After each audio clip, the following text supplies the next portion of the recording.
3. Welcome back, mga karlista. Nandito lang po tayo sa araw ng linggo, May 10, 2026. Ngayon nga po gaganapin yung Mother's Day Handicap Race. Ito pong araw ng linggo, gumawa po sila ng 8 karera. Ang pick 6 magsisimula sa race 1 to 6. Ang winner take all, race 2 to 8. Ito po, magbibigay po ko ng informasyon at tip. Pagdating po sa tayaan, yung pinaghirapan yung pera, kayo rin po ang masusunod. Ito, guide lang po ito.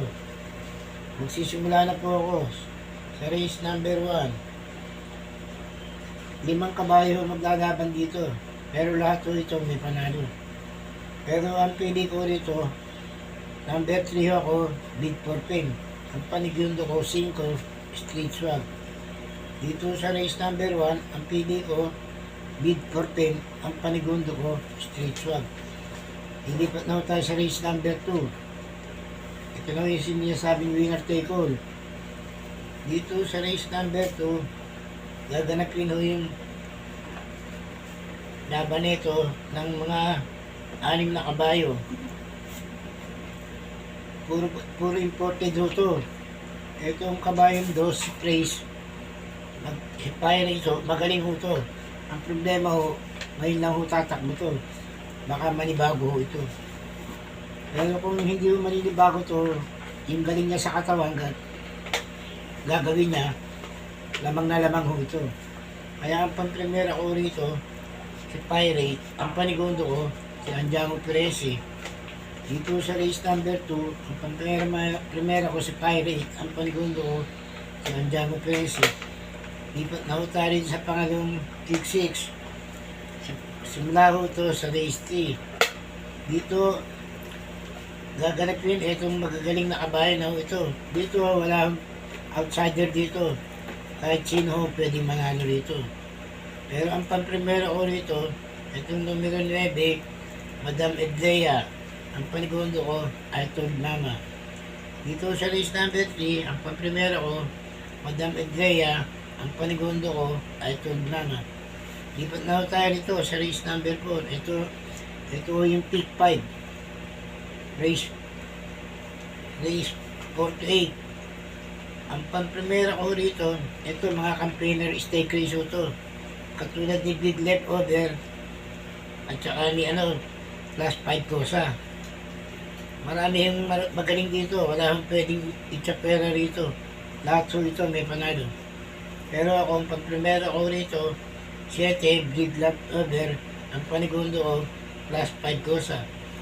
Kaya dito sa race number 4, ang pag-primera ko, 7. Ang panigundo ko, 2, plus 5 kosa. Lipat na tayo rito sa race number 5. Dito sa race number 5, puro magagaling to. Anybody's race ito. Kahit sino rito, pwedeng manalo. Wala akong outsider dito. Pero ang pang-primera ko rito, si Marengo. Pag hindi ho lumuta si Aliana, tatapos ho ito. Kung lulucha ho si Aliana, pwedeng manalo yung 2 tres. Kaya ang pang-primera ko rito, si Marengo. Ang panigundo ko, couple entry, 3 and 3A, Misha, ano pa kain. Ang panarsero ko, si Aliana. Dito na tayo sa race 6. Ito na ho yung Lin DD1. Ito yung race 6 na to. Ito 4, sanay ho ito sa triple cam. Lumalaban ho ito kaila Batang Manda at saka Bea Bill. Kung hindi natatandaan nyo, magaling na kabayo ito. Tingin ko kahit galing ho ng bakasyon to, hindi ho matatalo to. Sobrang pinili ho yung laban ito, mahina ho ito. Kaya dito sa race number 6, solohin nyo na ho ito, numero 4, Ghost. Dito na ho tayo sa race number 7. Dito sa race number 7, mabilis ho itong 2 sa yung 3. Pag mag-iisahan itong dalawa na to, hindi magbibigayan to, pwedeng manalo sa Latoga Club, yung 4. Kung pipigil naman yung money for people si Atty. Winona paunahin, pwede yung manalo si Atty. Winona. Kaya dito sa race number 7, ang pang-primera ko, Saratoga Chrome. Ang panigundo ko, si Atty. Winona. Dito na ho tayo sa race number 8. Ito na ho yung race number 8. Ito yung last Super 6. Dito na ho. Sa race number 8 ho, ang pang-primera ko rito, 4, spaghetti pababa. Ang panigundo ko, work from home. Sa race ito, ang pang-primera ko, spaghetti pababa. Ang panigundo ko, work from home. Bayang Carlista, good luck and happy racing. Please share and subscribe. Maraming salamat po.